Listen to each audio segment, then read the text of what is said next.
today I've called in Phil Johnny, the CEO and founder of GoVA, and we are going to talk about some of those tax situations that military families face. So thanks so much for joining us today, Phil. Yeah, absolutely. Thanks for having me. I appreciate it.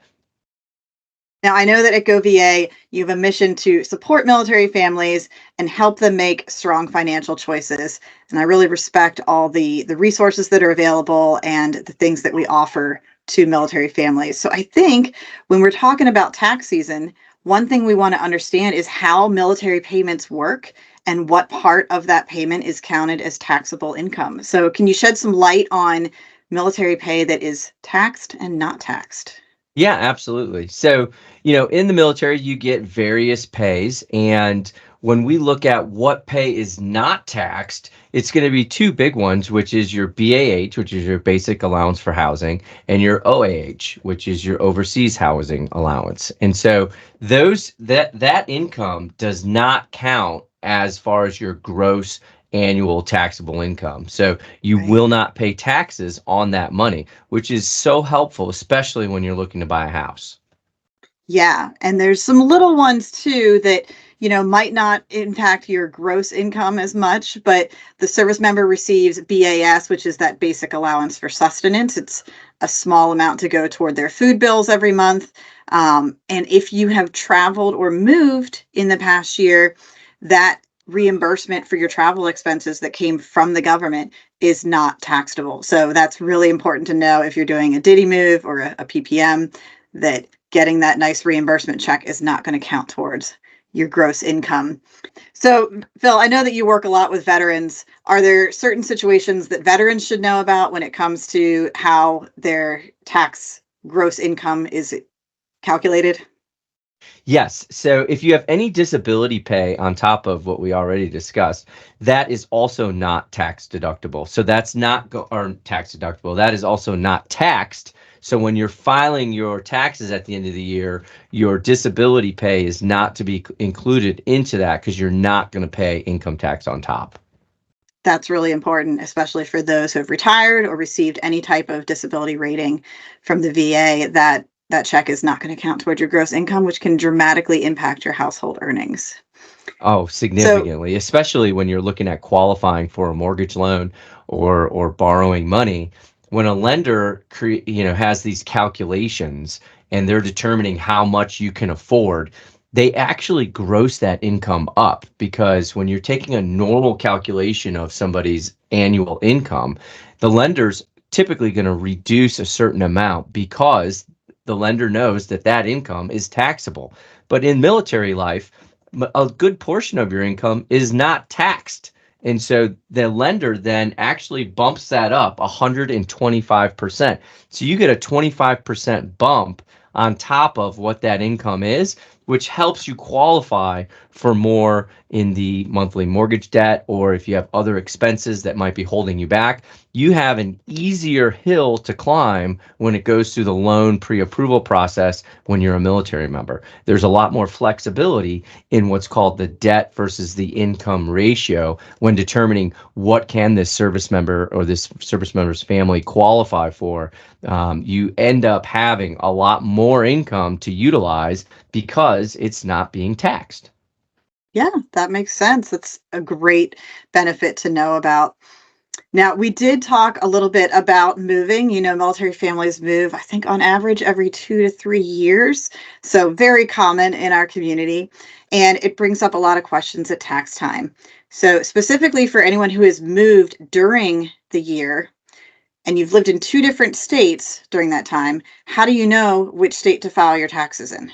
Sure. So you're going to file federal taxes where you're stationed, and then you're going to file state taxes where your spouse is or where you're domiciled. And so you're going to end up having multiple returns because of that. And so it's important to know, what then those tax laws are going to be per state because your state tax laws vary from state to state, right? And so it's a great question and something that you definitely want to, take in under advisement when you're filing those taxes because you don't want to be filing the wrong state and potentially paying more income tax than you really need to be paying because that happened quite often where we've seen a service family file the wrong state because they happen to be stationed in one location, but then the spouse is living in another. And so hopefully that can clean some of that up for when it comes time for tax filing. Oh, absolutely. I think it's one of the most common questions that military families ask about taxes. And unfortunately, it's not a very clean answer. So much of it is going to be, it depends. It depends where you live. It depends where your spouse is registered. It depends on if you have a business where that is registered, which state you're working in. So many different factors for different families. And so I think a lot of times that comes down to you have to do the research and look into your own state's requirements. Don't just take someone else's answer for their family or their business or their situation.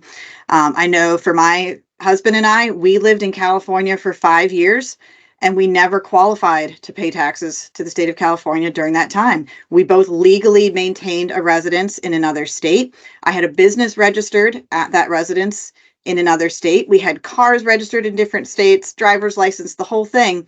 And we did not want to deal with the California taxes because they are quite high. And even after we had left the state, we received tax documents from California saying that we owed them money for our income taxes. And we found out after doing some research that my husband had to file a specific paperwork showing the military orders, showing that we were only living there because of military life, and that met the requirements for not paying taxes in that state. But I cannot tell you whether that also applies in Colorado or in Florida or in different situations. So it's so important for military families to really do the research, ask those questions, and find out, whether you're paying to the station and the duty station where you're living right now, or whether it's somewhere that you are legally registered, which usually involves registered to vote, driver's license, official domicile, things like that. Absolutely. Great advice. I think especially in military life, we often hear that a lot of knowledge comes from asking friends and researching from networking. And in this particular case, when it comes time for taxes, I think a great big takeaway is understanding that every single person is going to be different and unique to one another. And just key takeaway of being able to pull out that, you want to spend time researching where you stationed, where you registered to vote, where is your place of business, those categories that you just explained is so critical to be able to just first understand that, then talk to your tax professional to be able to outline that so that you can make sure you're getting the biggest bang for your buck and not overpaying in your taxes like you could have very simply done, by mistake, just because the state is coming to you saying you owe us money. And sometimes that can be intimidating, and Sure. people might just go ahead and pay it when they don't even need to. And so I think that's a huge takeaway for our audience to know that there's a lot of flexibility and a lot of moving parts and pieces there that you want to work through individually, not rely on networks of what did your neighbor do, what did your friend do, because they're not going to have the same financial picture as you.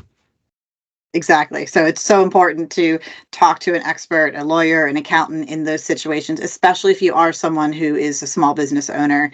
Make sure that you're getting the correct information. So we do want to alert you, though, to another common situation, which is when the service member and the spouse might have a legal residence in two different states. Sometimes that's one of those states might be where the duty station is, and sometimes it's neither. You could have been, you were born in Colorado and always had a residence there, and your spouse is from Pennsylvania, and that's their home of record for the military, and now you're stationed in Texas. So that brings up a lot of questions, too, about where to pay those taxes.